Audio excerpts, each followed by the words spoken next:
Alors, dans l'exercice 3, vous remarquerez qu'ici, je vous ai mis comme quoi on aura la diagonale du parallélogramme MNA' et qu'il faut construire le parallélogramme avec le compas et la règle.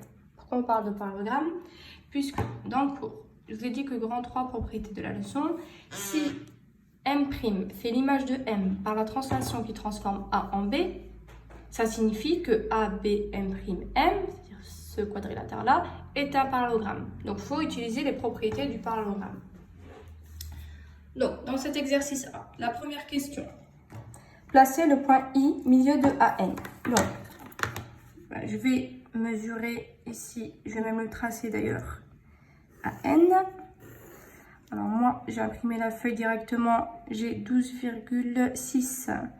Donc 12,6, la moitié 6,3. Donc j'ai le milieu et je l'appelle I. Petit b, en déduire la position du point A', image de A, par la translation qui transforme M en N. Alors, je pourrais très bien faire la parallèle, comme je vous ai expliqué, et reprendre avec la mesure de mon compas, mais ici, je vais utiliser le fait qu'on ait un parallélogramme. L'an passé, et en début d'année aussi, on a revu comment tracer un parallélogramme. Donc, ici, justement, je ne vous ai pas fait passer le point I pour rien. C'est parce que les diagonales d'un parallélogramme se coupent en leur milieu. Ce qui veut dire que là, j'ai bien le milieu. Et il faut que ici, j'ai la même mesure de l'autre côté. Donc, je prends mon compas. Je prends la mesure de IM. Et je la mets de l'autre côté. Une fois que j'ai fait ça, j'ai forcément mon point A' ici, puisque j'ai le parallélogramme A'NM qui s'est tracé.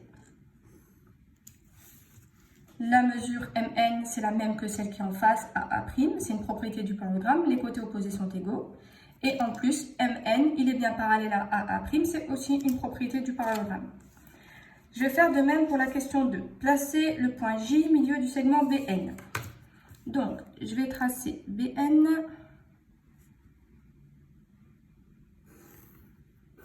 Je vais le mesurer. 13 cm, donc la moitié 6,5. Ici. Et je vais l'appeler J. Et ensuite, on vous demande de déduire la position du point B', qui va être l'image du point B par la translation transformant le point M en N. Donc cette fois-ci, ça va être le parallélogramme MN, B', B. Donc, M et B, je peux les rejoindre. J'ai mon point J qui est au milieu de la diagonale BN, ici. Donc je vais tracer MJ, une demi-droite. Et il faut que la mesure qu'il y a entre JM soit mise de l'autre côté. Donc j'ai JM, je le mets de l'autre côté. Ce qui veut dire que la mesure qui est là, c'est la même que celle qui est là. Je rejoins avec ma règle. Donc ici j'aurai B'. Et vous voyez qu'il y a bien un parallélogramme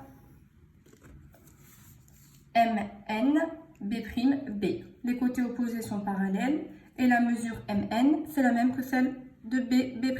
C'est les propriétés du parallélogramme. C'est également les propriétés de la translation, d'où le lien. Finir la construction afin de tracer le triangle A'B', C'. Alors, je vais changer de couleur, puisque sinon on va plus y voir, qui va être l'image du triangle ABC. Donc je vais le tracer en rouge, mon triangle ABC. Voilà. Donc, il faut finir cette construction-là. Le point A', je l'ai déjà, il est ici. Le point B', je l'ai déjà, il est ici.